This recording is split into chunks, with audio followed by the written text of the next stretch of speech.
Hello. So today we're going to go over week 7 of the NFL football season.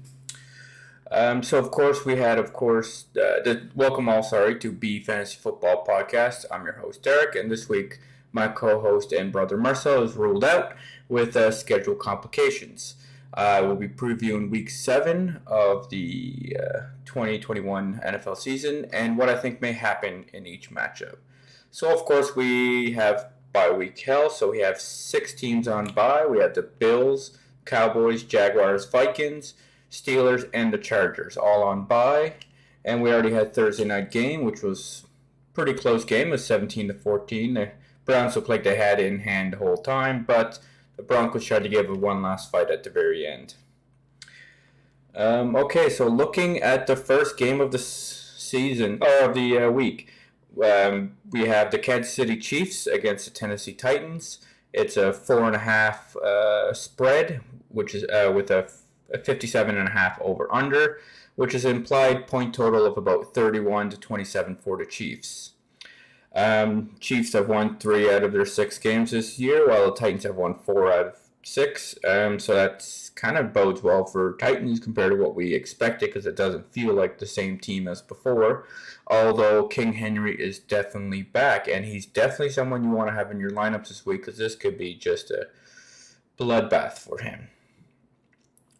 Looking at Patrick Mahomes, he's a play. Clyde Edwards-Helaire, remember he's on IR, so Darrell Williams is definitely a play. He did great last week, so definitely want to chuck him in there. Tyreek Hill, he was questionable a little bit this week, so we'll have to see how that goes. Mecole Hardman, I would say he's kind of a play just because with the points can be scored in this game with a 57 over-under, and Tyreek being a little bit banged up, I don't mind playing him as a flex, especially in this week with the buys being so heavy, so many buys. Travis Kelce, you're playing, there's no question. On the other side of the ball, Ryan Tannehill, I mean, you can throw him in there if you need to. I don't hate it. A.J. Brown started to look a little bit better last week, and I think he's going to be even better this week. We do have Julio Jones returning this week, so we'll see how that looks. When it comes to, of course, Derrick Henry, like I already mentioned, he's a play for sure because he's a smash play, and he's probably going to destroy the Chiefs, but not sure who's going to win. I'm going to probably say the Chiefs win, but it's going to be a close game. I'd almost want to take Titans for the spread because it's 4.5. So the Chiefs would have to win by 5. So I think I would lean towards the Titans side of the ball for the spread. Let's see. Next game, we have the Washington football teams at the Green Bay Packers. It's a spread of about 9 points, depending what site you look at, with an over-under 47. So, of course, this is not implied to be a huge blow-up game. The implied point total is 28-19 for the Packers, because this should be an easy one for them. Looking at the Washington football team, they've had a hard go this year, especially with Fitzmagic going out in week 1. Honestly, especially with their cornerback out, I forget his name, Williams, I believe his last name, it's going to be a tough game because Washington defense has not been what we expected this season. So I do think that Aaron Rodgers is going to eat. Sorry about that. I do believe Aaron Rodgers could eat quite well this week with all the cornerback problems they have in Washington. So I do expect Davante Adams and Aaron Rodgers to have a heck of a game this week, and they're a definite play. I mean, you're playing Davante Adams every week anyways, but I'm not afraid of playing Rodgers, especially in maybe DFS, have them as a stack. I could also see Aaron Jones and A.J. Dillon just trying to chew out the clock at the very end, so maybe even a good play on A.J. Dillon if you need an extra person, because I think this is going to be one of the games that's quite a blowout, especially with Antonio Gibson a little bit banged up. He's likely to play this week, so you can throw him in there. I don't mind J.D. McKissick. I think he's going to get quite a few targets just because they're going to be playing from behind. Terry McLaurin, I mean, you always have to play just because it just takes one big play for him to make his points. And Ricky Seals-Jones, with all the with Logan Thomas out and everything, he's not a terrible play. It's not a great play, but I still think they're going to have to try to move the ball. So Ricky Seals-Jones, the tight end there, will be used. Looking at the next game, we have, of course, the Cincinnati Bengals at the Baltimore Ravens. It's a 6.5 spread for the Ravens with a 45.5 over-under. So not a huge scoring game, but that's implied point total for the Ravens of 26-19. So looking at this, it is a divisional game, so I think it's going to be quite a tough game, and it's really a good marker of what these teams are going to be. I'm kind of interested to see how this game goes. The Ravens, especially with Lamar Jackson, have just been keep proving themselves that they're not just a year that all the injuries, ruin their year, because Lamar is just willing his way into the playoffs. He is just trying to show, hey, we're going to make it to the playoffs no matter what kind of team we have around me. He's just doing what he does best. Latavius Murray, I believe he was questionable. I'm not sure on the injury update yet, and sadly, Marcel this week to check up on that. I'm not sure, but keep the backups in mind just in case you have to throw someone in there last minute, especially with this bye week. Looking at Hollywood Brown, he had a pretty good start of the season, and I think he may be for real moving forward. We'll see how that turns out. Rashad Bateman, hey, he had a great debut. It was his first game of the season last week, and as a rookie, he's looking pretty good. I think he could be a real contributor. Don't forget that Sammy Watkins, I believe, is out this week, so that makes it even better for Bateman, who's just starting out. Mark Andrews, you're playing him. There's not even a question there. Looking on the other side of the ball, Joe Burrow. Hey, let's see what he can do against this Ravens team. This is a good marker for the Bengals because they've played some teams we're not sure about. Like, we don't really know how great the Steelers were that week. Steelers are still seems to be a fake team. They're, I believe, 3-3, but we're still not sure where they are. We know they're not a great team, but they still fight hard. And the Bears, that was week 2, so a lot of these wins and losses they had, the Bengals, that is, are questionable throughout the year. So this will be a really good thing to see. They went toe-to-toe with the Packers, but it felt like a game that they should have won because the Packers kept missing their kicks, and they didn't win. And it kind of proves your point of, well, is this team for real? They're definitely getting better, especially with Joe Burrow finally coming back from that injury from last year. So it is fun to watch. Him and Jamar Chase, it's a match made in heaven. We're going to probably see that for quite a few years moving forward.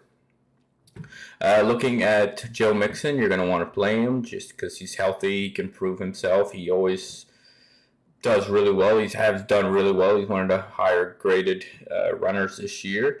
So you're going to want to plop him in there. So that makes Samaje Perine and Chris Evans more of an afterthought at this point. But they are someone that may be worth storing on your bench just in case something happens to Joe Mixon. But understandably this week, not everyone can have the luxury of storing players on their bench.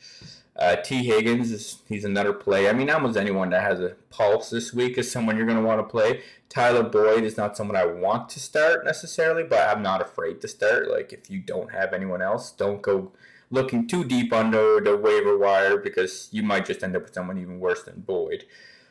But we'll see how that goes. Now we're going into the 5th game on my schedule is the Carolina Panthers at the New York Giants. It's a 2.5 to 3 spread for the Panthers. That's a 43 over under, so that's implied point total about 23 to 20 for the Panthers. Panthers are another team that they won their first 3 games and now they've lost the next 3 games. And the first 3 were easy matchups, or what seemed to kind of be, especially with the Saints having, I believe, not many coaches that week in week 2. So it's hard to say. Since they lost CMC, they have lost every game. So that might be a big marker of what they're doing. But they also face tougher matchups with the Vikings, the Cowboys, and even the Eagles aren't that terrible. Sam Darnold started off the season well, but then he kind of reverted back to being the old Sam Darnold. So we'll see if that continues or if he can turn it around and show that, hey, even without CMC, Christian McCaffrey, that is, that he can be something. But Christian McCaffrey is on IR, so keep that in mind. Chuba Hubbard is the main play there for running back. But keep in mind, Royce Freeman may not be a bad idea to stash on a bench in case something happens to Chuba. DJ Moore, he's seen a lot of targets this season, and you want to keep throwing him in there. Robbie Anderson, I don't hate as a flex this week just because of the bye weeks. But he only had, I believe, one target last week, so keep that in mind. It's a little scary. Or maybe he only had one catch. I forget what it was. He didn't have a greatest week last week, but I think a touchdown had saved him.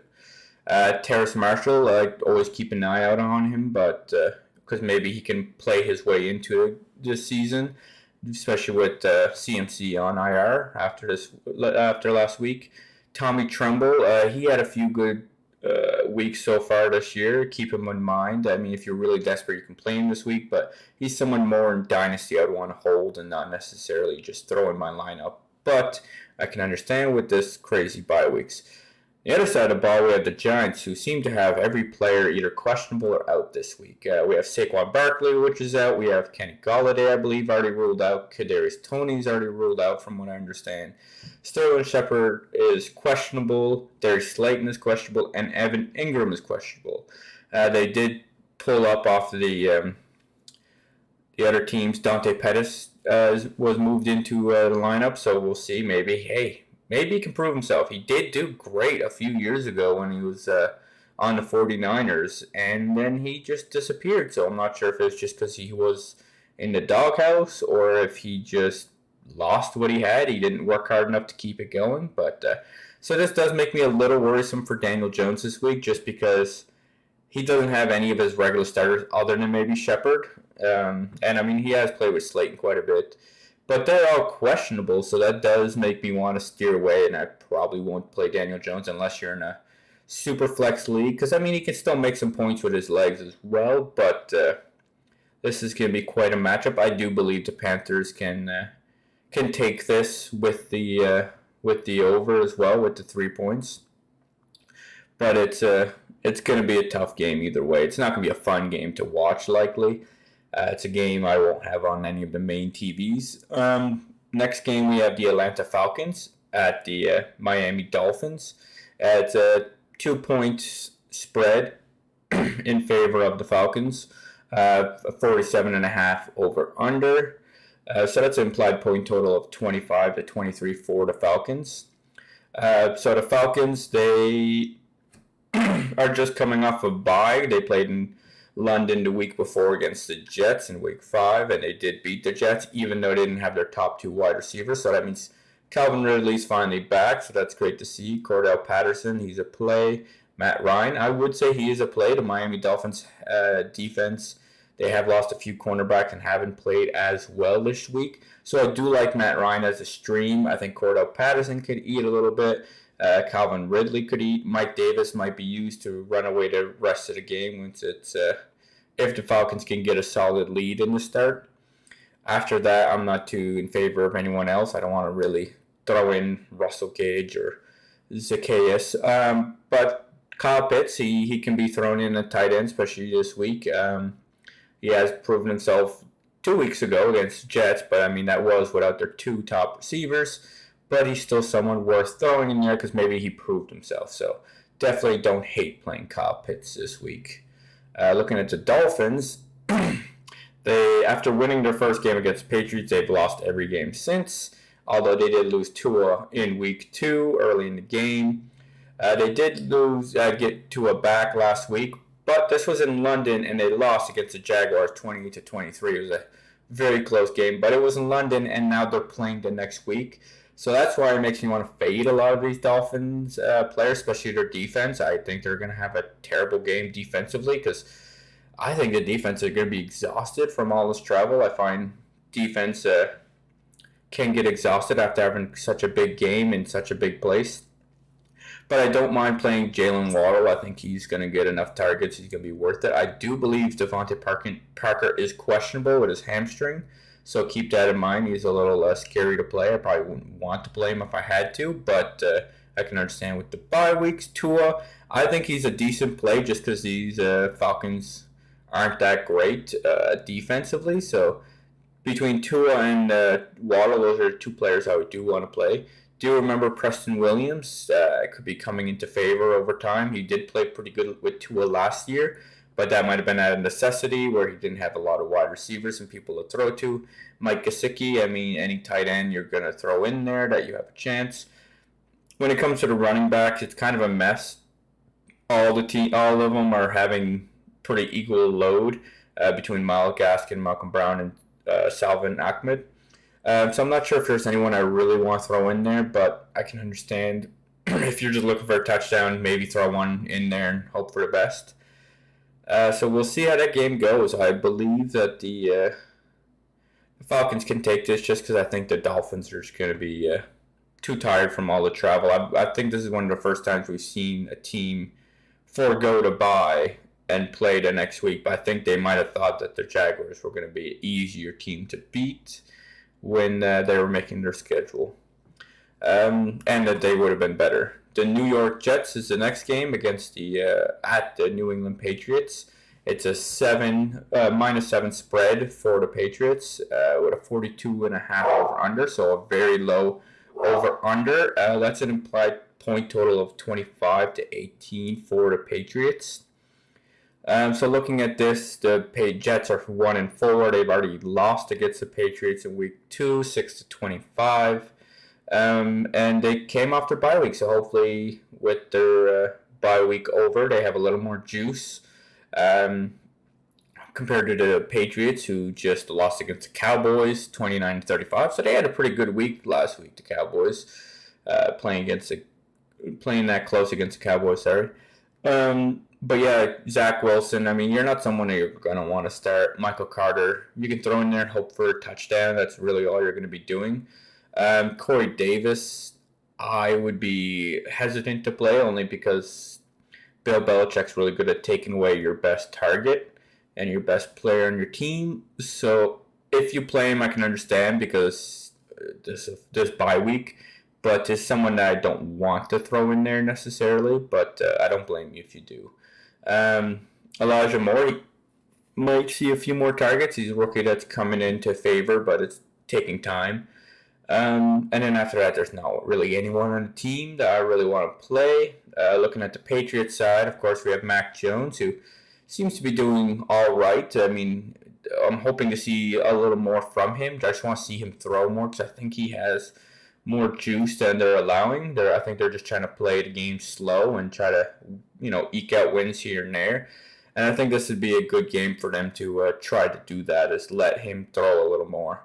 Damian Harris, I think, could get a pretty good amount of work this week. And I even think Ramondre Stevenson is not a bad play this week if you're trying to look for maybe a touchdown that he sneaks in or even a few catches that he grabs. Jacoby Myers, I'm guessing that Bill Belichick's going to try to help him score a touchdown because he's, I think, the highest record by quite a bit of having that many yards without having a touchdown. So I believe this is the week he might get a touchdown. So I do believe thrown in most lineups. I would even maybe play DFS if he's cheap. I'll have to look at that later. Hunter Henry you can throw in there. And the Patriots defense you're going to want to throw in there as well because Bill Belichick can make rookies make mistakes. So now we're moving on to the afternoon slate. We have the Philadelphia Eagles at the Las Vegas Raiders. It's a 3-point spread with a 48.5 over under. So the implied point total would be about 26 to 23 for the Raiders. So looking at this, the Eagles, the 2-4 Eagles against the 4-2 Raiders. I believe the Raiders can take this, but I think it's going to be an interesting game because there is a chance that Darren Waller doesn't play, or that at least he's going to be limited just because he had some, I think it was his ankle that might have had issues. So we'll wait to see how that turns out. But I do believe that will hurt Derek Carr a little bit. But the Raiders seem to be rallying around that they don't have John Gruden anymore, which is nice to see that they, because there's kind of two things that can happen. And it's good to see that it's the better outcome for us football watchers. So looking at that team, Derek Carr, I think he's a start, that's for sure. But he's a little more of a limited start. I wouldn't want to have him. He's not a QB1 in my opinion, but he's a low-end QB, a high-end QB2. So he's someone I would want to play in a super flex, but not necessarily in one quarterback leagues. Josh Jacobs and Kenyon Drake. I believe they can see quite a few touches in this game just because they might be salting away a victory. Henry Ruggs, curious to see what happens if Darren Waller doesn't play as much because he might not take away as many of the pressure. So I'd be curious to see how Henry Ruggs and Brian Edwards do without Waller. Foster Moreau, the tight end, I believe he's someone that could at least be picked up in Dynasty just to see what happens to him if he does have a good week. And if you're really desperate at tight ends, you could throw him in there if you hear more about Darren Waller. The problem is it is an afternoon slate game, so we'll have to see what happens. Hunter Renfrow could actually get quite a few targets because he might get a lot of the Waller targets. So keep that in mind. Renfrow's not a terrible play this week. Jalen Hurts on the other side, he just keeps on running and keeps on scoring points, even if he's not doing that well as an NFL quarterback. In our fantasy, he's doing great. So keep on dropping him in there. Do remember Zach Ertz was traded last week, so that's an interesting thing that happened. We'll have to see. Dallas Goedert's finally back from the COVID list, so we'll see how well he does. I believe he's definitely someone you're going to want to throw in as a tight end one. And Zach Ertz, too, on the Cardinals. We'll talk about that later on, but I believe he's someone you can start as well. Looking at Miles Sanders, he's a start. You got any running back, it seems to have a pulse, you're going to be starting, so he's definitely a start. Kenny Gainwell, I mean, if you're desperate, you can throw him in there. I wouldn't throw him in anything that's not PPR related, like half PPR or PPR.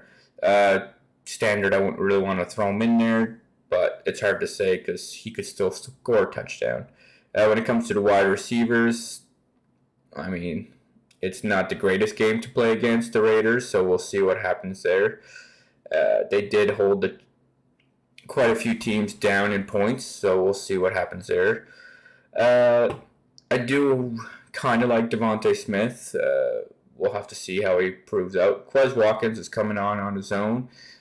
He's good at getting that long bomb every once in a while, so that's always helpful. Looking at the next game, we do have the Detroit Lions at the Los Angeles Rams. So this is definitely Jared Goff revenge week, or maybe murder week, because this is going to be terrible because Sean McVay knows Goff quite well and his limitations.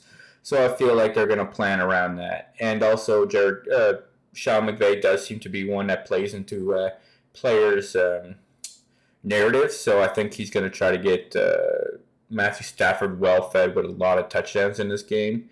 So I think they're really going to just try to blow out the Lions completely. It is a 16-point spread and a 51 over-under, so that's like an implied point total of like 34-17 for the Rams. And I'm actually taking the Rams in this. I think they're going to even do a better point score than that. Either by keeping the Detroit Lions points down or by just scoring crazy amount. I mean, the poor Lions are 0-6. It would be wonderful to see somehow a victory there, especially against the Rams, because that'd be hilarious if Jared Goff's only win would be against his old team. But I'm not predicting that at all. I don't think there's any way that will happen. But you never know. It's football. It's 11-on-11, so. Yeah, Jared Goff, he's not a play at all. DeAndre Swift, I mean, he is a little limited, so keep that in mind to see if he is going to play or not. But he is one of the only people I would play on this entire team. And, of course, TJ Hawkinson at tight end, I would play him as well, just for the fact that he's going to get balls thrown to him. On the other side, I will want to start everyone. It's easy to see how Darrell Henderson and Sony Michel are going to just run all over this team. Matt Stafford is going to see, I think, quite a few touchdowns. I think he only needs 2 more to be able to break his own, I think, so many touchdowns ever in his life. So they're definitely going to get him those 2. I'd be very surprised if they don't. And I could see him just keep marking up the score because the Rams are really good at beating up on bad teams. So let's look at the Cooper Kupp and the Robert Woods. Definitely want to start them both. Won't even hate playing Sony Michel as well at running back, just because I know he's probably not going to see as many touches, especially that he's a little questionable. But if he's in, I wouldn't mind playing him just to see if he can get a touchdown or even just a bunch of runs late in the game. as they're solving this. And the Rams defense, I mean, you're going to be playing them, no questions, because they could totally destroy Goff because they know Goff so well, but we'll see. Let's go to the next game. We have the Chicago Bears at the Tampa Bay Buccaneers. This is started off at a minus 13.5 for the spread, and it's now moved to about minus 11.5. I'm guessing that's because of Gronk and AB being out this week. The over/under is 47, so that's implied point total of 29-17 for the Bucs. So as mentioned, Antonio Brown is out this week, and so is Gronk. So keep that in mind. O.J. Howard is a little banged up, so you may want to play him just so he can see if he can get anything. Keep in mind Chris Godwin, of course, and Mike Evans might see a little more. And Tyler Johnson, he's also someone that's a great wide receiver that could actually finally get more playing time just because of the Antonio Brown being out and even Gronk not being in there as well. Leonard Fournette has proven that it's just you got to get away from that Gase and that curse of the Jets, or of the not the Jets, and not Gase, the Jaguars, and that crapshoot that it's been over the last quite a few years. So yeah, that's someone I definitely want to throw in there just because he's been doing amazing this year. Ronald Jones, he's not someone bad idea to have as a backup in case Fournette gets hurt, or even in case he gets traded, which I doubt he will be, but keep in mind, you never know if Fournette goes down. Tom Brady, you're playing. This Bears team, Justin Fields is going to be just, hopefully it's such a bad game that they just let Fields do whatever at one point, and they just let him throw the big bombs, let him run around, because honestly I think that's what we need to see, because Matt Nagy is not being very creative with him and playing to his strengths. And I believe we just need to see Justin Fields be able to allow him to just go through all his reads and do everything he's done, because he's great at going through his reads and picking people off. So I believe if we could just see Justin Fields open up. Now, I don't think that's going to make him win or nothing, but it'd be great to see if they could, get some backdoor cover there and play a little bit better. David Montgomery, of course, is still on IR, so hopefully he'll be back soon. Damian Williams just came on the COVID list, but he is playing against the Bucs, so between him and Khalil Herbert, I don't love playing either of them. I don't hate it because you have to start someone this week, I understand. But because Damian Williams is back this week, it doesn't make me like Khalil Herbert as much, just because it could be more of a crapshoot between the two of them and or how many touches they'll see. If Damian Williams is out, I would like Khalil Herbert a little bit more. The wide receivers, Allen Robinson and Darnell Mooney.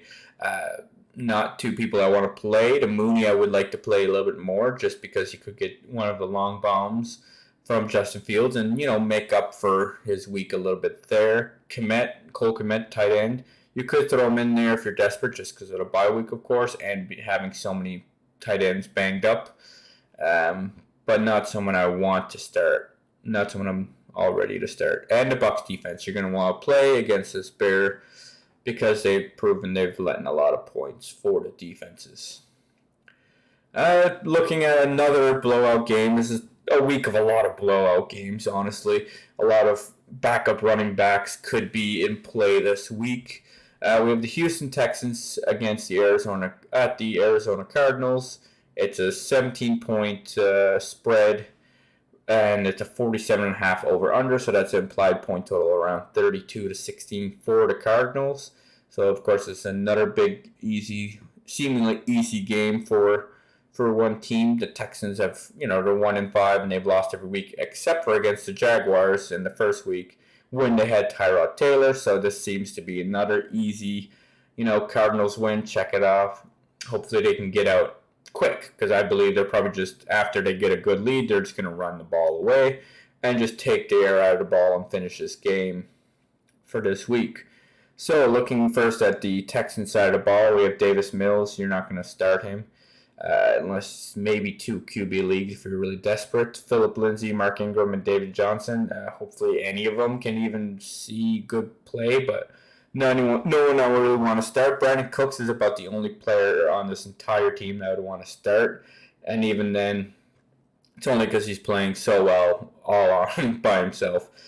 But it is going to be an interesting game. So, nobody relevant on that side of the ball except for Cooks. And you're going to be playing him because it's bye weeks, no matter what you would be playing him. Even if he is against a pretty good Cardinals defense, you will be playing, in my opinion, the Cardinals defense. It's a good defense to throw in there. It's probably one of the better defenses of the week against Davis Mills, of course. Kyler Murray, you're going to play if you have him because he can just score a couple cut touchdowns or get a couple running touchdowns or running around, so he'll get some points. Chase Edmonds, he was a little more questionable and limited, so he might not be the best running back to have between the two of them this week because I could see them playing a lot of James Conner just to try to, give Edmonds an easy break this week since it does seem to be an easy game for them. And letting James Conner do his thing of running over everyone and getting a lot of goal line touches. So I do like James Conner more this week, but both running backs I would throw in there if I had a choice. But I do like James Conner. DeAndre Hopkins and Christian Kirk and Rondale Moore and AJ Green, they're all wide receivers DeAndre Hopkins you're starting by the way, but the other three, they're all wide receivers that have proven themselves this year. The problem is there's too many options for Kyler Murray to throw to, but it doesn't mean I would play him all because of the chance of a touchdown. Rondale Moore probably less likely, but he's still someone that's really good and someone I definitely would want on my dynasty team. Looking at the tight ends, well, they of course lost, I think it was named Max Williams, but they gained Zach Ertz, so we'll see how that goes. I think he could have a decent game. He could even score a touchdown just because it could be a really easy game. I think this is a great game for them to introduce a new player when you think about it, a game that they seem to be able to have well in hand. I would play Zach Ertz. Definitely someone I would want to play because he could easily score a touchdown. He might not do amazing, but all it takes is a touchdown. And now we move into Sunday Night Football. We have the Indianapolis Colts at the San Francisco 49ers. It's a 3.5 spread in favor of the 49ers and a 43 over-under. So that's implied point total of about 23 to 20. Now, keep in mind there is some pretty terrible weather coming for this Sunday night game. So I would want to pick the under if I could, and I think it's going to be more of a running game for both teams instead of a throwing game because apparently this weather is supposed to be pretty bad. Keep in mind free safety Julian Blackmon is out for the Colts, but Quentin Nelson is in, so he's finally back, so that might help Carson Wentz and the running team a little bit. So Jonathan Taylor is a must-play. I don't even think Nyheim Hines or Marlon Mack is a bad play either because they could score a touchdown. Do keep in mind that Paris Campbell is now on IR and is likely out the rest of the season. I believe that T.Y. Hilton is also out this week, so keep that in mind as well. As they have limited wide receivers compared to usual, so I think Michael Pittman could see quite a expanded role, but they're not someone I want to play considering what's happening with this weather. I would really rather play the running backs like Jonathan Taylor and even Marlon Mack. I think they might try to keep showcasing Marlon Mack, give him a few touchdowns at least, or at least one, I should say, just to try to trade him off because I believe that is kind of their mindset is trying to trade him. We could see Mo Alley Cox being pretty good this week just because, excuse me, where they have he could get a touchdown this week, so I wouldn't be surprised just because they're going to drive all the way down to the end zone and then just maybe a little short pass to him. But that's all I would want out of the tight ends. I wouldn't expect any yardage really this week. I don't think it's kind of a week for that. I think if it's anything, you're going to rely on a touchdown for the wide receivers and tight ends. Where the running backs, I could see them getting plenty of rushing. And I don't even hate the Colts defense just because we could see Jimmy G on the other side throw a few bad balls in this wind. Looking at the other side, but the problem is they did lose their Julian Blackmon, so that is a little scary for the team. I almost want to take the 49ers in this just because I think they could at least I might even take the Colts just because it'll be an interesting game. I don't know if they can throw enough, and I think the Colts can just run around. So I think when I'm picking the spread, I think I will take the Colts on that. But I could see the 49ers winning this game. 49ers, of course, coming off a bye week, so that's great to see. But that means Jimmy G is back, and Trey Lance is, I don't even think he's, I think he's completely out this week. He's still coming back from that injury. Elijah Mitchell, of course, is going to be your main running back this week, but we could see some Jermichael Hasty because he's coming back from IR, I believe. Trey Sermon, I mean, they haven't played him enough this year, and maybe he was more supposed to just be with Trey Lance, or maybe he's just not performing like they thought, or maybe Elijah Mitchell performed over him. So yeah, we'll see maybe quite a bit of Elijah Mitchell getting some touchdowns and some rushing. And then Deebo Samuels, I mean, you have to play him because he's doing so great this year, and he can probably score from almost anywhere. So even with the short passes, Brandon Ayuk, I think he's someone that you gotta keep watching to see if he can get some more touches coming out of that bye week, because he's someone that was great last year, and I'm not sure what happened this year. I don't know if he's in the doghouse or if he's just from the injury or what it is. So keep him in mind at least when you're watching this game. It'll be interesting to see if he can come back into favor. Don't forget that George Kittle is on IR since after week 4.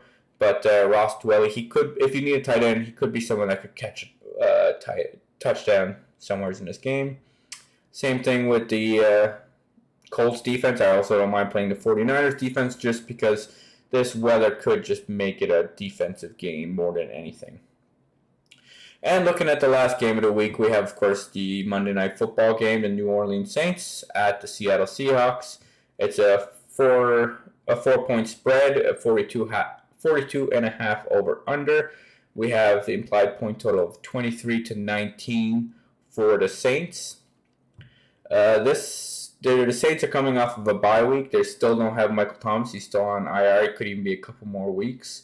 I'm not sure if Traquan Smith is back. He could be back, but I haven't seen any reports about him being back. So Deontay Harris, I believe, is out this week. He is out.